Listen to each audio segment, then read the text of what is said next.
Gəncədə kütləvi dava olub. Hadisə şəhərin Gülüstan qəsəbəsində qeyd alınıb. Dərhal xəsarət alan şəxslərə yardım edilib, onların vəziyyətlərinin orta ağır olduğu bildirilir. İlkin məlumata görə tanışlar arasında dava düşüb. Davaya səbəb isə avtomobildə musiqiyə yüksək səs vermək olub. Hadisə ilə bağlı polis əməkdaşları tərəfindən araşdırma aparılır. Ağcabədi rayon icra başçısının təşəbbüsü ilə Heydər Əliyev küçəsi və Hacıbəyev küçələrində asfalt örtük yenilənir.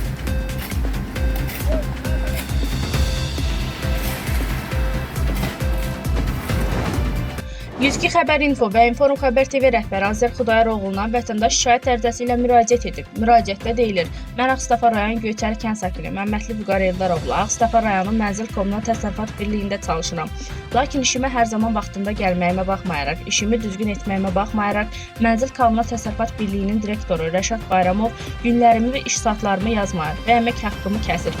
Dəfələrlə Rəşad Bayramova yaxınlaşaraq, mənim əmək haqqımı, günlərimi niyə kəsirsiniz dediyimdə, mənə əcəb edirik, ürəyin kimə istəyir, get şikayət et deyilir və əlavə olaraq, mən səninlə işləmək istəmədiyini vurğulayır.